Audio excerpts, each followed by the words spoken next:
नमस्कार, मैं हूं अंकुर और आप देख रहे हैं सत्य हिंदी। सत्य हिंदी के बुलेटिन में एक नजर अब तक की सुर्खियों पर। गुजरात हाईकोर्ट ने प्रधानमंत्री नरेंद्र मोदी की डिग्री से जुड़े मामले में फैसला सुरक्षित रख लिया है। हाईकोर्ट गुजरात यूनिवर्सिटी की याचिका पर सुनवाई कर रहा था, जिसमें उसने केंद्रीय सूचना आयोग के आदेश को चुनौती दी, जिसमें दिल्ली के मुख्यमंत्री अरविंद केजरीवाल को प्रधानमंत्री मोदी की एमए की डिग्री के बारे में जानकारी देने के लिए कहा गया था। दिल्ली के मुख्यमंत्री अरविंद केजरीवाल ने प्रधानमंत्री मोदी की डिग्री सार्वजनिक करने की मांग की थी। सुनवाई के दौरान गुजरात यूनिवर्सिटी की तरफ से पेश सॉलिसिटर जनरल तुषार मेहता ने कहा, प्रधानमंत्री की डिग्री सोशल मीडिया वगैरह पर सार्वजनिक है और इसमें छुपाने जैसा कुछ नहीं है, लेकिन कोई हमें सूचना सार्वजनिक करने से मजबूर नहीं कर सकता है। मेहता ने कहा, यहाँ तक कि प्रधानमंत्री की निजता भी प्रभावित होगी। अदालत गुजरात विश्वविद्यालय द्वारा दायर अपील पर सुनवाई कर रहा था, जिसमें सीआईसी के आदेश को चुनौती दी गई थी, जिसमें प्रधानमंत्री कार्यालय के जन सूचना अधिकारी और गुजरात विश्वविद्यालय और दिल्ली विश्वविद्यालय के पीआईओ को मोदी की ग्रेजुएट और पोस्ट ग्रेजुएट की डिग्री के बारे में जानकारी देने का निर्देश दिया गया था। पीएम मोदी की डिग्री को लेकर सुनवाई के दौरान एसजी तुषार मेहता ने कहा कि किसी की बचकाना और गैर जिम्मेदाराना जिज्ञासा को शांत करने के लिए हम ऐसी सूचना सार्वजनिक नहीं कर सकते हैं। ये भी गौर किया जाना चाहिए कि जो सूचना मांगी गई है उसका प्रधानमंत्री मोदी के सार्वजनिक जीवन से कोई लेना देना नहीं है। किसी भी लोकतंत्र में इससे कोई नहीं फर्क पड़ता है कि पद पर बैठा शख्स डॉक्टरेट है या अनपढ़ है। इस मामले में पब्लिक का कोई भी हित नहीं है और इससे प्राइवेसी भी प्रभावित हो रही है। एसजी तुषार मेहता ने सुप्रीम कोर्ट के कई जजमेंट का हवाला दिया। उन्होंने कहा कि उदाहरण के लिए अगर कोई आरटीआई के तहत जानकारी मांगता है कि भारत के राष्ट्रपति की हाइट, बैंक बैलेंस आदि क्या है, तो क्या ये तार्किक होगा? क्या इसका कोई सार्वजनिक हित है? हमारे संविधान में चुनाव लड़ने के लिए किसी खास शैक्षणिक योग्यता का जिक्र नहीं है। बार एंड बेंच की एक रिपोर्ट के मुताबिक अरविंद केजरीवाल की तरफ से पेश सीनियर एडवोकेट पर्सी कविना ने कहा, इसमें कोई बचकानी या गैर जिम्मेदाराना जिज्ञासा नहीं है, जैसा कि बताया जा रहा है। एडवोकेट कविना ने कहा कि अगर आप प्रधानमंत्री का नॉमिनेशन फॉर्म देखें तो वहां उनके एजुकेशन क्वालिफिकेशन का जिक्र है, इसलिए हम डिग्री की मांग कर रहे हैं, ना कि मार्कशीट मांगी है। इस पर एसजी मेहता ने कहा कि इस मामले पर पूरा देश कोर्ट के फैसले को जानना चाहेगा। कविना ने कहा कि इसीलिए सबसे अच्छा तरीका ये है, ये दिखा दें कि इंटरनेट पर डिग्री मौजूद है, यही सबसे अच्छा सबूत होगा। प्रधानमंत्री नरेंद्र मोदी के राज्यसभा में भाषण के दौरान विपक्ष ने जमकर नारेबाजी की। उनके पूरे भाषण के दौरान नारेबाजी होती रही। इस बीच पीएम मोदी ने हंगामा और नारेबाजी कर रहे विपक्षी सांसदों पर कटाक्ष किया। उन्होंने विपक्षी बेंच की तरफ देखकर अपना सीना ठोका और कहा कि आज देश देख रहा है, एक अकेला कितनों पर भारी पड़ रहा है। मैं देश के लिए जीता हूँ, देश के लिए कुछ भी करने को निकला हूँ। प्रधानमंत्री नरेंद्र मोदी संसद के बजट सत्र के दौरान गुरुवार को राज्यसभा में राष्ट्रपति के अभिभाषण के धन्यवाद प्रस्ताव का जवाब दे रहे थे। लोकसभा के बाद प्रधानमंत्री मोदी ने आज गुरुवार को दोपहर में राष्ट्रपति के अभिभाषण पर धन्यवाद प्रस्ताव पर भाषण दिया। पीएम का भाषण विपक्ष के भारी शोरगुल के बीच शुरू हुआ, लेकिन पूरे भाषण के दौरान मोदी अडानी भाई भाई के नारे सदन में गूंजते रहे। आज की सबसे बड़ी और खास बात यही है कि पीएम मोदी के पूरे भाषण के दौरान राज्यसभा में नारे लगते रहे। पीएम मोदी ने कहा कि इस सदन में कुछ लोगों की वाणी देश को निराश करने वाली है। कमल खिलाने में विपक्ष का बड़ा योगदान है। जितना कीचड़ उछालोगे उतना कमल खिलेगा। उनके पास कीचड़ है, मेरे पास गुलाल है। मैं आपका इसके लिए धन्यवाद करता हूँ। मोदी ने कहा कि कीचड़ उसके पास था, मेरे पास गुलाल, जो भी जिसके पास था उसने दिया उछाल। पीएम मोदी ने राज्यसभा में अपने भाषण के दौरान कांग्रेस पर सीधा हमला बोला। उन्होंने कहा कि 60 साल कांग्रेस के परिवार ने गड्ढे ही गड्ढे कर दिए थे। हो सकता है कि उनका इरादा ना हो, लेकिन उन्होंने किए। जब वो गड्ढे खोद रहे थे, 6 दशक बर्बाद कर चुके थे, तब दुनिया के छोटे छोटे देश भी सफलता के शिखरों को छू रहे थे। पीएम मोदी ने कहा, पिछले 3 से 4 साल में करीब 11 करोड़ घरों में नल के पानी के कनेक्शन दिए गए हैं। आम लोगों के सशक्तिकरण की बात करते हुए हमने जनधन खाता आंदोलन शुरू किया। पिछले 9 सालों में देश भर में 48 करोड़ जनधन खाते खोले गए हैं। नेता विपक्ष खड़गे का जिक्र करते हुए पीएम मोदी ने कहा कि खड़गे जी शिकायत करते हैं कि मैं कालाबुर्गी जाता हूं। उन्होंने वहां के काम को देखना चाहिए। कर्नाटक में कालाबुर्गी में 8 लाख से अधिक खातों सहित 1.70 करोड़ जनधन बैंक खाते खोले गए हैं। इतने सारे लोग सशक्त हो रहे हैं, किसी का खाता बंद हो रहा है, मैं दर्द समझ सकता हूं। कांग्रेस पर कड़ा हमला करते हुए पीएम मोदी ने कहा कि हम देश को विकास का एक ऐसा मॉडल दे रहे हैं जिसमें हितधारकों को उसके सभी अधिकार मिले। देश बार बार कांग्रेस को नकार रहा है, लेकिन इसके बाद भी कांग्रेस अपनी साजिशों से बाज नहीं आ रही है। जनता न केवल उनको देख रही है बल्कि सजा भी दे रही है। पीएम मोदी ने कहा कि 600 के करीब योजनाएं सिर्फ गांधी नेहरू परिवार के नाम पर हैं।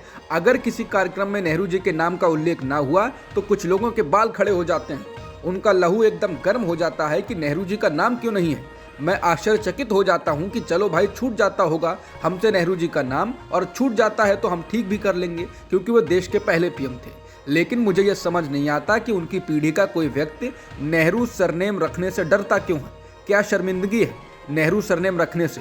इतना बड़ा महान व्यक्तित्व अगर आपको मंजूर नहीं है, परिवार को मंजूर नहीं है, आप हमारा हिसाब मांगते हैं। राज्यसभा में पीएम मोदी का हमला कांग्रेस और उनके नेताओं पर रहा। पीएम मोदी ने इंदिरा गांधी और अनुच्छेद 356 का जिक्र करते हुए राज्यसभा में कहा, इतिहास उठाकर देख लीजिए कि वो कौन सी पार्टी थी जिन्होंने आर्टिकल 356 का सबसे ज्यादा दुरुपयोग किया। 90 बार चुनी हुई सरकारों को गिरा दिया गया। एक प्रधानमंत्री ने आर्टिकल 356 का 50 बार उपयोग किया। उनका नाम है श्रीमती इंदिरा गांधी। आगामी त्रिपुरा चुनाव के लिए बीजेपी ने अपना घोषणा पत्र जारी कर दिया। भाजपा के राष्ट्रीय अध्यक्ष जेपी नड्डा ने अगरतला में पार्टी का घोषणा पत्र जारी किया। इस दौरान उनके साथ त्रिपुरा के मुख्यमंत्री मानिक साह उपस्थित रहे। भाजपा ने वादा किया कि त्रिपुरा में लगातार दूसरी बार सत्ता में आने पर वो आदिवासी क्षेत्रों के लिए अधिक स्वायत्तता, किसानों की आर्थिक सहायता और रबर आधारित उद्योग के विशिष्ट विनिर्माण क्षेत्रों में वृद्धि करेगी। जेपी नड्डा ने पार्टी का घोषणा पत्र जारी करते हुए कहा कि धार्मिक गुरु अनुकूल चंद्र के नाम पर सभी के लिए 5 रुपए की भोजन योजना शुरू करने के साथ ही अगरतला में एक क्षेत्रीय चिकित्सा विज्ञान संस्थान की स्थापना की जाएगी। घोषणा पत्र के मुताबिक प्रत्येक बालिका को 50,000 रुपए का बालिका समृद्धि बॉन्ड दिया जाएगा, जबकि आदिवासी भाषा कोक बोरोक को सीबीएसई और आईसीएसई पाठ्यक्रम में विषय के रूप में शामिल किया जाएगा। नड्डा ने कहा कि हम रबर और बांस पर आधारित उद्योग, विशिष्ट विनिर्माण क्षेत्र स्थापित करेंगे। 6,000 रुपए की प्रधानमंत्री किसान सम्मान निधि को बढ़ाया जाएगा और राज्य सरकार द्वारा 2,000 रुपए और प्रदान किए जाएंगे। उन्होंने कहा कि अगर बीजेपी सत्ता में वापस आती है तो आदिवासी क्षेत्रों के लिए विधायी, कार्यकारी और वित्तीय शक्तियों सहित अधिक स्वायत्तता देंगे। अगरतला में घोषणा पत्र जारी करते हुए बीजेपी अध्यक्ष जेपी नड्डा ने कहा कि संकल्प पत्र की चर्चा के साथ ही मैं इसके महत्व की भी चर्चा करता हूं। दूसरी पार्टी घोषणा पत्र लाती हैं तो उसे उनकी पार्टी के लोग ही महत्व नहीं देते, लेकिन बीजेपी कोई प्रतिबद्धता देती है तो उसे लोग समझते हैं। देश के लोग इंतजार करते हैं कि बीजेपी का संकल्प पत्र क्या होगा। उन्होंने कहा कि 70 साल में कभी आपने सुना था कि नेता अपना रिपोर्ट कार्ड लेकर आता है, लेकिन जब बीजेपी का नेता सामने आता है तो अपना रिपोर्ट कार्ड लेकर आता है और आगे का रोड मैप बताता है। राष्ट्रीय सुरक्षा सलाहकार अजीत डोभाल और रूसी राष्ट्रपति व्लादिमीर पुतिन ने गुरुवार को मॉस्को में मुलाकात कर व्यापक चर्चा की और दोनों देशों के बीच रणनीतिक साझेदारी को लागू करने की दिशा में काम जारी रखने पर सहमति जताई। मॉस्को में भारतीय दूतावास ने कहा कि चर्चा द्विपक्षीय और क्षेत्रीय मुद्दों पर केंद्रित रही। हालांकि मुद्दों को लेकर विस्तार से जानकारी नहीं दी गई। दूतावास ने ट्वीट कर इसके बारे में जानकारी दी है। लोकसभा की कार्यवाही से सुप्रीम कोर्ट गुरुवार को अडानी फर्मों पर हिंडनबर्ग रिसर्च रिपोर्ट की अदालत की निगरानी में जांच की मांग वाली याचिका पर सुनवाई के लिए सहमत हो गया है। सुनवाई कल शुक्रवार को होगी। लाइव ब्लॉग के मुताबिक वकील विशाल तिवारी ने इस संबंध में सुप्रीम कोर्ट में याचिका दायर की है। उनकी मांग है कि अदालत की निगरानी में हिंडनबर्ग रिपोर्ट में लगाए गए आरोपों की जांच हो। यहाँ पर एक खास बात पर गौर ये करना है, वकील एमएल शर्मा की याचिका पर सुप्रीम कोर्ट कल 10 फरवरी को हिंडनबर्ग रिपोर्ट को लेकर सुनवाई करने वाला था। वकील एमएल शर्मा की याचिका में कहना है कि हिंडनबर्ग रिपोर्ट से देश की छवि तार-तार हो गई है। शर्मा की मांग है कि शॉर्ट सेलिंग पर रोक लगाई जाए। ये एक फ्रॉड है, इसके जरिए मार्केट को बनावटी तौर पर गिरा दिया जाता है। लाइव ब्लॉग के मुताबिक वकील विशाल तिवारी ने चीफ जस्टिस की बेंच के सामने अपनी याचिका का जिक्र करते हुए एमएल शर्मा की याचिका पर जिक्र किया। उन्होंने बताया कि चीफ जस्टिस की बेंच कल 10 फरवरी को उस याचिका पर सुनवाई करेगी, इसलिए उनकी याचिका पर भी उसी के साथ सुनवाई की जाए। हिमाचल प्रदेश राज्य आबकारी विभाग के अधिकारियों ने बुधवार देर रात परवाणु में अडानी ग्रुप की एक यूनिट पर छापा मारा।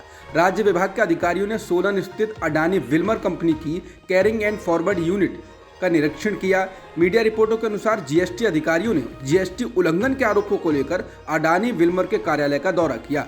ये कार्रवाई तब हुई जब एक दिन पहले ही कांग्रेस नेता राहुल गांधी ने संसद में सत्तारूढ़ भाजपा पर अडानी समूह के साथ घनिष्ठ संबंध होने का आरोप लगाया।